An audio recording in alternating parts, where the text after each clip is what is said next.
We're making split pea from scratch. Check it out. It's delicious. Such a great soup. Make sure you tune in for this one. This is a recipe that will be in your family cookbook for a long time. You can make it meat-free, dairy-free, and it's still delicious. I've had a lot of requests for split pea soup, and I make a darn good one. Mine's a little bit unorthodox, but I'm going to show you how I make my split pea soup. There are important components to making any soup. You know, you have to have really good broth. You have to have garden fresh seasonal vegetables if they're available. And you've got to have spices and seasoning. You're turning a liquid into a flavorful, delicious thing. And so normally in the restaurant when I made bean soups, I had the juice left over from my baby back ribs that I would pre-cook ahead of time to make my Mediterranean ribs. And I'd use that pork juice. But you know, now that I'm working at home, I have to make a different pork broth. And for the split pea, I'm using smoked ham hocks. And we need to make a really flavorful broth with those smoked ham hocks. We're going to let that simmer for about 45 minutes, 50 minutes, and then we're going to use that broth to make our split pea soup. So right now we're going to do our broth and let that simmer. I've got some celery from the farm yesterday, and you know, because this is a stock, you can cut it in larger pieces, use the leaves, everything. You want all that good flavor. And you put this first into the bottom of the pot because you want the hocks to keep it weighted down. You know, I've got some parsley stems here. I have a whole bulb of garlic that I'm slicing in half. I'm going to cut the tops off these carrots because this can tend to be a little bit bitter, but I don't have to peel them, you know, and you're looking at, you know, 5 or 6 ounces of celery. Instead of using a Spanish onion, I'm using one of these leeks from the farm because it just looks so good. And with leeks, you split it down the middle and you can see that dirt in there, right? So what we do is we run this under cold water and we spread those leaves and we wash that sand out. Now, because these were at the farm and they do a really good job of washing this up before they sell it, but all you basically have to do is wash the top half of the leek. The bottom half of the leek is so tight that you're not getting any sand in there. Always scrape with your back of your knife on the board so you're not dulling your blade. And again, you know, about 1-inch chunks. And whenever you're doing Mirepoix, it's always twice as much onion as the carrot or celery. So, you know, we've got a good 8 to 9 ounces here. And these are laurel bay leaves. Fresh bay leaves are fine. These are dry Turkish. And maybe about 7 or 8 whole black peppercorns. We're going to put about 2 cups, half a bottle of a good dry white wine. You know, again, we're just adding flavors here. I bought some smoked ham hocks at a couple of farms. You can see the difference between how this farm did it and this farm did it. We're just going to lay these in there. These are smoked and cured ham hocks. And this is what's going to bring us a lot of great flavor. I have some light chicken broth. You know, this is one of the tricks that the Jewish grandmothers use is when they make their chicken soup, they boil their chicken and their vegetables just like this with chicken broth. So when they're making their chicken soup, that's like a double strength chicken broth. That's why their soups are so savory and rich. You know, so here we're using chicken broth to simmer our smoked and cured pork hocks to give us a really flavorful, delicious broth. We got white wine, garlic, onions, carrots, celery, bay leaves, black peppercorns. And now we're going to turn this on a medium high and we're going to let this go for a good 40 minutes and get that flavor out. You don't want to go longer than 40 minutes because then you're going to turn that pork meat into something that's really dry and shreddy, and you don't want that. You know, that's another common mistake is you leave that meat in the soup pot during the whole cooking process and it turns out to have the texture of just dry, leathery, chewy. It's very unappetizing. So what I like to do is I like to make the broth, take this out, let it cool, take that meat off the bone, which we'll show you how to do, and then use delicious broth and start over again with new celery, new onions, new carrots, and build the soup from there, and then use our broth that also had vegetables and meat in it. That is how you make a delicious soup that doesn't taste like water and split peas. We're gonna come back to this in about 40 minutes, and then we're gonna show you how to make the soup. So this is our pork broth. We've got it at a good rolling boil. You know, basically we wanna extract as much juice out of this as we can. It'll cook that meat because it's only been cured and smoked. We're dissolving the salt that's in the pork to get that into our juice. You know, already we got a great color going. We got, you know, garlic from the farm, root vegetables in here. We got celery, carrots, and leeks, and then these smoked hocks. And that'll get nice and tender. And I like to leave the cover on because I don't want to lose a lot of that juice. I don't want it to reduce down and get too strong. But if that's what you're looking for, then by all means, leave the cover off. But we're gonna leave the cover on. This is a soup that takes a long time. You know, this is something where you could make the broth ahead of time. And I suggest making broths ahead of time anyways, and having them frozen in quarts in your freezer. So when you're ready to use them, you just pull them out and use them frozen. All right, our hocks have been going for about 40-45 minutes. We're gonna pull them out of here. They look like they're nice and tender now. We're gonna let these cool off. We're gonna pour this juice through a strainer. It's convenient to buy a can from the store, but it's not gonna give you this kind of flavor. We've pulled our ham hocks out. They were simmering for 40 minutes. We're gonna let them cool off. And what I've got ready here is I've got leeks, carrots, celery. I got one nice small diced potato. And I got 3 cloves of garlic, some olive oil here. And we're gonna start about 3 tablespoons of olive oil. We're gonna get our Mirepoix in there. And we're gonna add our garlic. We're gonna add a little bit of ground cumin, just a half a teaspoon, okay? It's just to give us a little bit of layer of flavor. I got the cast iron enameled pot here, which I love cooking soup in because it holds the heat really nice.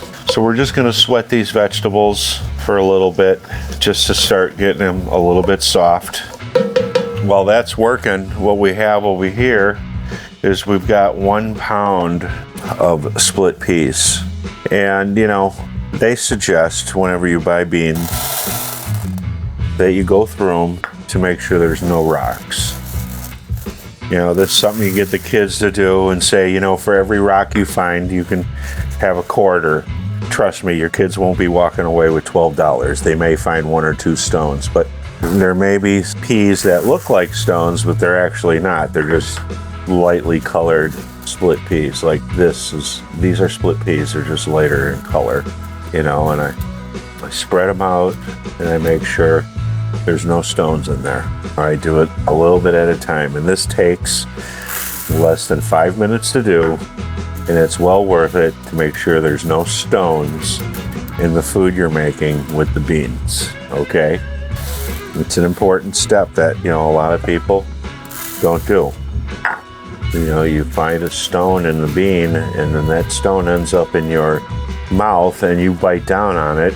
If you're a restaurateur, that's not a really good thing to happen, because you really don't want to injure your guests.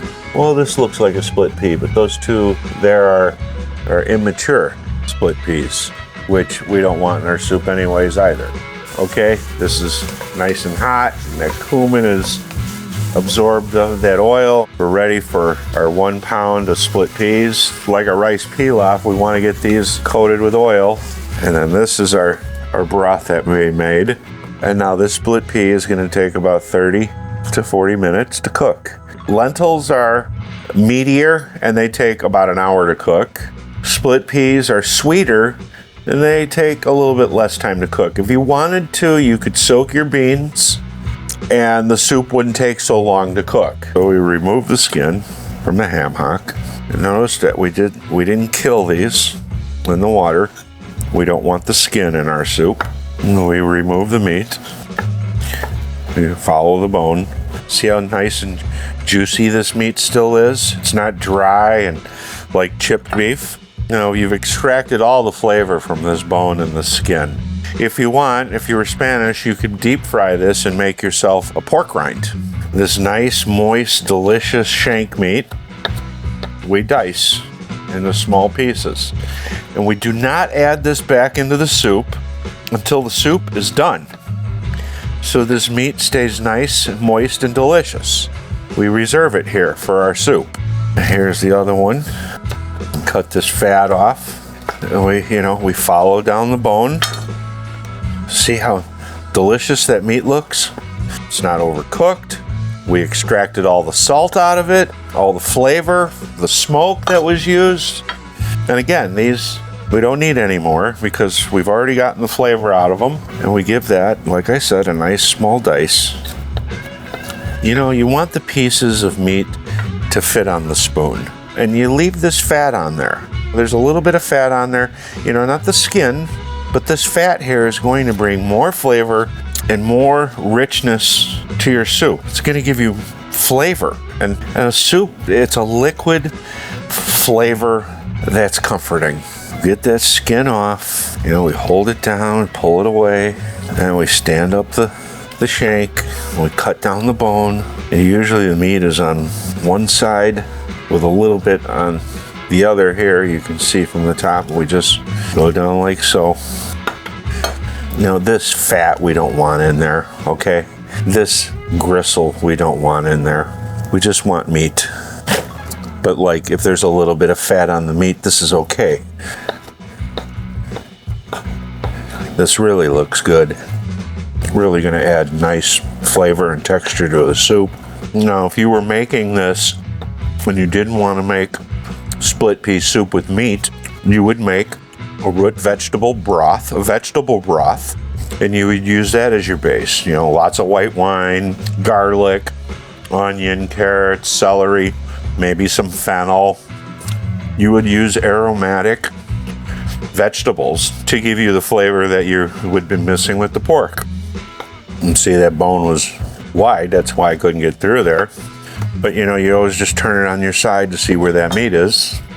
Get rid of this fat and skin. This meat still has moisture and flavor. All the salt is basically cooked out of it, but all that flavor now is in your soup, so you don't have to worry about that. This meat now is like a texture. And I just, I use the knife to hold that skin and just peel it right off of there and follow the bone. Take your time. There wasn't a whole lot of meat on this one. And that's why I used 4 shanks, because not all the shanks have a lot of meat.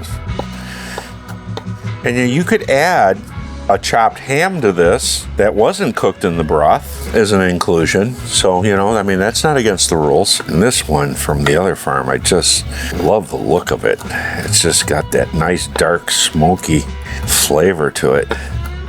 And when these are freshly smoked, if you have a butcher that's smoking his own pork shanks, you want to get them before he throws them in the freezer. That'll even make a better soup. That's our meat for our split pea soup. Take a look. Okay, we brought this to a boil. Now we want to cut it down to a simmer. And I like to keep the cover on because it expedites the cooking process, plus you're not reducing it. You've already cooked the juice and you've got the flavor, and now if you're reducing it, you don't want to lose it all. That's the juice from the pork shanks. I've got my potatoes here, but we're not going to add those yet. We're going to add those when we puree the soup and add the cream, and then we'll cook the potatoes in the soup at the end. And because they're such a small dice, it'll take about 5 minutes. Sanitize your board. We've let our 8 cups of broth cook with our split peas for nearly 25 minutes. That just looks really good. Now to this, we're going to add a little bit of cream just to kind of bring everything together and help the texture be velvety and smooth. I'm only using 2 cups of cream, and we have a total of like 12 cups of liquid. So we add the cream. We're going to pull it off the heat for just a moment so I can puree it. We got a nice viscosity going. And we want to get that pretty smooth. You can go as smooth as you want. You could bypass pureeing it altogether if you want. Look at that.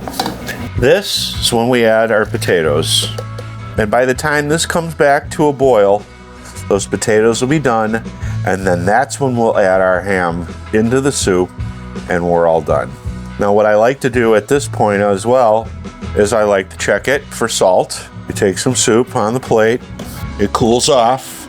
We take a spoon, a little bit of salt, a little bit of fresh cracked pepper, and maybe 2 teaspoons of my hot sauce or whatever hot sauce, your hot sauce that you make. Give that a good mix. And we go to the other side of the plate, unused. We taste it again. We cool it off so we don't burn our tongue. Man, just a hair more salt. Now you can garnish split pea soup with croutons, pancetta that's been cooked till it's crispy, or bacon. You can garnish it with fresh chopped dill or chervil or Italian parsley. Once it comes to a simmer, these little baby cut potatoes that we put in there, which are just going to add another level of texture, will be cooked. And then that's when we'll add the ham back.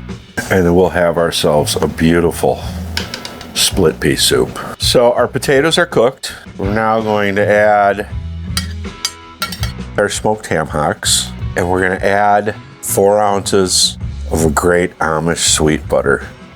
And that butter that I added was cold, because then it will emulsify into this sauce instead of melting greasy. And I turn the heat off, okay? I do not want to cook the ham anymore. I don't want to change that texture of delicious chunks of meat. And like I said, if you don't want to make the split pea with the smoked ham hocks, you could make a delicious vegetable broth. You can use double strength chicken stock. You can use the juice from your barbecue ribs when you cook those off before you sauce them. Usually a pork-based broth is ideal for bean soups, but vegetarian, and instead of using the heavy cream, you can use an oat milk or no dairy at all. But this is split pea soup. This is dinner. Dinner is served. Now, I like a little bit of extra black pepper on mine, but this is a delicious soup. The meat isn't cooked until it's dead. The potatoes are firm. The soup itself has got a beautiful, lovely texture, velvety and smooth. It's got that sweet flavor of the green split peas, the saltiness of the ham hock. There are a lot of poorly made split pea soups, but this is a great dinner soup. Piece of toast with a 1/4-inch slice thick of butter on it. I'm there all day. I encourage you to try this soup. Take the time to make this one. What's nice about this soup, because there's no flour in it or cornstarch, when you freeze it and you thaw it out, it won't break. So it's a great soup to freeze. You quart it up and you freeze it, and you pull it out and put it in the refrigerator a day before you want to eat it, and you got yourself soup. So making a really great soup is usually best in a 1-gallon batch. We have probably 3.5 quarts here, maybe 4 at the most. And you may eat a quart or 2, depending on how many people you're serving. And you have extra soup for the freezer. This will last in the refrigerator for 10 to 12 days. Nice cold 38-degree refrigerator. But I suggest, once it cools off, go ahead and freeze it, because you're not going to ruin it. And that's split pea. I hope you make it. Thank you for the support. Love to see the viewers checking us out and asking questions. We're going to add question and answer to the show. So if you have questions about any of the recipes we've done, or any of the techniques or the equipment or the ingredients we use, please feel free, ask away. Also, Zach and I want to know, what do you want to see next? Give us 3 of the items that you would love to see me make, and we'll try to slip them into our programming. Split pea soup, made easy. You can make it, trust me. Use quality ingredients, take the time to do it, and I know you will love this recipe. This will be going into a cookbook someday. Thank you.